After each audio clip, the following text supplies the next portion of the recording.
అందరికీ నమస్కారం. Welcome to Chukula media. మీ చూకుల దుర్గాప్రసాద్ శాస్త్రి, బాపట్ల జిల్లా బాపట్ల. ఈ రోజున ఒక ప్రధానాంశము మరియు ఒక హాట్ న్యూస్, అంటే చాలా విలువైన సమాచారాన్ని మీ ముందుకు తీసుకురావాలనే ఉద్దేశంతో నేను ఈ వీడియోకి వచ్చాను. ఈ మధ్యకాలంలో వైఎస్ఆర్ కాంగ్రెస్ ప్రభుత్వము ఎంత దుష్ప్రచారణ చేస్తుంది అని అంటే చిన్న ఒక చెప్తాను వినండి. ఈ వాలంటరీ వ్యవస్థని ఈ పెన్షన్ల విషయంలోకి వచ్చేటప్పటికి చంద్రబాబు నాయుడు గారు ఇవ్వద్దన్నారు, ఆయన ఆపేస్తున్నారు అని చెప్పేసి ఈ మధ్య బాగా విపరీతంగా ప్రతిపక్షం మీద వైఎస్ఆర్ కాంగ్రెస్ ప్రభుత్వం వాళ్ళు ఇష్టానుసారంగా మాట్లాడుతున్నారు. ఒక చిన్న వీడియో కూడా మీకు చూపిస్తా. వాలంటరీ ఒక పెద్ద ఆమెకి ఏం చెప్పాడు అనేది ఆ వీడియో దీంట్లో మెన్షన్ చేస్తాను. అది చూసిన తర్వాత మనం విశ్లేషణకు వెళదాము. ఒక్కసారి ఆ వీడియో చూడండి. డబ్బులు చంద్రబాబు నాయుడు ఇక్కడ వాలంటీర్లు మీకు ఇంటికి తీసుకొచ్చేస్తుంటే ఆడికి గిట్టగా ఆపేశాడు. పెన్షన్లు ఇస్తాం చంద్రబాబు నాయుడు ఆపేశాడు. మేము మీకు ఇంటికి తీసుకొచ్చేస్తుంటే ఆడికి నచ్చగా ఆడు మామూలుగా ఆపేశాడు. అదేనా గురువారం సచివాలయం కాడ ఇస్తారు. అదేనా 2 నెలలు ఆగిందనుకో జగన్ గెలుస్తాడు. మళ్ళీ ఎవరు గెలుస్తారు? జగన్ గెలుస్తాడు. జగన్ గెలిచిన తర్వాత మళ్ళీ వాలంటీర్లు అందరూ మీ ఇంటికి వచ్చి మళ్ళీ ఎప్పుడు లాగానే మీకు ఇస్తాం. లేకపోతే చంద్రబాబు నాయుడు గెలిచాడు అనుకో, ఇక ఇప్పుడు నువ్వు నన్ను బతులాడుకుంటున్నావు చూడు, గురువారం అక్కడ తీసుకెళ్ళమని, ఇక అట్ట అయిపోద్ది. ఎవరో తీసుకెళ్ళరు. మన గుర్తేంటి? మన గుర్తు అది. ఓకే ఓకే, నేను గురువారం నేను తీసుకెళ్తా సచివాలయం కాడికి. ఓకే,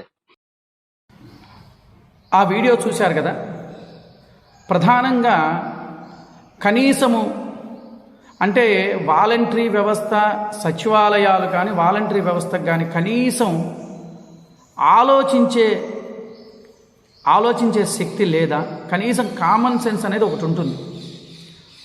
ఎలక్షన్లు కోడ్ వచ్చిన తర్వాత సర్వాధికారాలు ఎవరికి ఉంటాయండి? ఎలక్షన్ కమిషనర్కు ఉంటుంది. ఇప్పుడున్న ముఖ్యమంత్రి మనకి ఆపద్ధర్మ ముఖ్యమంత్రి తప్ప ప్రధానమైన ముఖ్యమంత్రి కాదు. అది అందరికీ తెలిసిన విషయమే. మంత్రులు కానీ ఎమ్మెల్యేలు కానీ అందరూ కూడా వీళ్ళంతా ఆపద్ధర్మమే. ఎలక్షన్ కోడ్ వచ్చిన తర్వాత ఎవరికి అధికారాలు ఉంటాయి? పూర్తి సర్వాధికారాలు ఎలక్షన్ ఆఫీసర్ గారికి ఉంటాయి. ఆయన ఏది చెబితే అధికారులు అదే చేయాలి తప్ప ఎమ్మెల్యేలు ఎంపీలు చెప్పినవి ఎక్కడా జరగవు. అది కూడా తెలియని ఈ వైసీపీ ప్రభుత్వం ప్రతిపక్షం మీద ఎలా అబద్ధాలు ఏ విధంగా చెప్తున్నారో చూడండి. అసత్య ప్రచారాలు ఎలా చెప్తున్నారో ఒకసారి ఆలోచించండి. సరే, ఇదంతా ఒకటి పెట్టుకుంటే ఈ వాలంటరీ వ్యవస్థ అంటే కొందరు నీతిగా ఉన్నారు, కొందరు ఎలా ఉన్నారనేది దానికి ఒక చిన్న విశ్లేషణ ఇస్తున్నా వినండి. వీళ్ళు ప్రధానంగా వైఎస్ఆర్ కాంగ్రెస్ ప్రభుత్వంతో వాలంటరీ వ్యవస్థను పెట్టిన తర్వాత ప్రతి ఒక్కళ్ళు అప్పుడు ఆ మధ్య చాలా సామాజిక మధ్యమాలను మనం చూసాం. మేము ప్రజలకు సేవ చేయడానికి వచ్చాము, మా జగనన్న మమ్మల్ని పెట్టుకున్నాడు, మేము చాలా సంతోషంగా ఉన్నాము, అసలు మేము ఎన్నో ఉద్యోగాలు, అసలు చాలా చాలా చాలా చాలా చెప్పుకుంటూ వచ్చారు. సరే, ఒక మాట అడుగుతాను. 5 సంవత్సరాల నుంచి వాలంటరీ వ్యవస్థగా ఒక ప్రైవేటు సైన్యాన్ని ఏర్పాటు చేసుకొని ప్రజాధనాన్ని దుర్వినియోగం చేస్తూ ఇప్పుడు ఏం చేస్తున్నాడు? ఎలక్షన్కు ముందు మూకుమ్మడిగా రాజీనామాలు చేస్తున్నారు. ఆ రాజీనామాలు ఎందుకు చేస్తున్నారు అని అంటే, ఈ ఎలక్షన్లో ఇప్పుడు సపోజ్ చిన్న ఉదాహరణ, ఒక ఏరియాకి ఒక 50 ఇళ్లకు ఒక వాలంటరీ ఉన్నాడు. ఆ వాలంటరీ ఏం చేస్తాడంటే సహజంగా ఈ ఇంట్లో వైసీపీ వాళ్ళని, ఈ ఇంట్లో టీడీపీ వాళ్ళని, ఈ ఇంట్లో బీజేపీ వాళ్ళని, ఈ ఇంట్లో కమ్యూనిస్టులని చెప్పని ఒక అవగాహనకు వచ్చేసేసారు వీళ్ళు. ఇప్పుడు ఎలక్షన్ కోడ్ వచ్చిన తర్వాత ఈ వాలంటరీ వ్యవస్థను వాడుకోవద్దన్నారుగా ఎలక్షన్ కమిషనర్. మీరు వాడుకోవటానికి లేదు, చేయటానికి లేదని చెప్పాడు కదా. ఇప్పుడు వాళ్ళ చేత మూకుమ్మడిగా రాజీనామా చేయించి వాళ్ళని ఇప్పుడు ప్రైవేటు కార్యకర్తలుగా, వైసీపీ కార్యకర్తలుగా వినియోగించుకొని అతను కార్యకర్తల ద్వారా ఈ యొక్క అడ్వర్టైజ్మెంట్ సాగించుకోవడానికి ప్రయత్నం చేస్తున్నాడు. అంటే ఇన్ని సంవత్సరాల నుంచి పోషించి అదేమంటే ప్రజలకు సేవ చేయడం కోసము అని చెప్పి 5 సంవత్సరాల నుంచి ప్రజాధనాన్ని దుర్వినియోగం చేసి ఇవాళ మూకుమ్మడి రాజీనామాలు చేయాల్సిన అవసరం ఏంటి?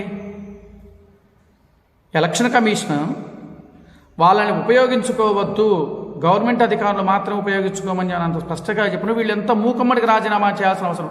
మరి చేయాల్సిన వాళ్ళు అప్పుడు మొదట్లోనే చేయొచ్చు కదా. అంటే ఇది కేవలము వైఎస్ జగన్మోహన్ రెడ్డి గారు ఎలక్షన్ కోసం తాను నిర్మించుకున్న ప్రైవేటు సైన్యము.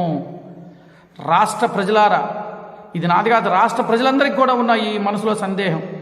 నేను చెప్పింది ఒక్కసారి రాష్ట్ర ప్రజలు మీరు ఆలోచించాలి. నేను చెప్పింది కరెక్టు అని అనిపిస్తే ఖచ్చితంగా లైక్ చేయండి, షేర్ చేయండి. ప్రతి ఒక్కళ్ళు కామెంట్స్ మాత్రం మర్చిపోవద్దండి. కామెంట్స్ ఖచ్చితంగా తెలియచేయండి. మీ అభిప్రాయాలు కామెంట్స్ రూపంలో తెలిస్తేనే ఇంకా 10 మందికి తెలుస్తుందని నా అభిప్రాయం. నమస్కారం. నా పేరు చూకుల దుర్గాప్రసాద్ శాస్త్రి, బాపట్ల జిల్లా, బాపట్ల.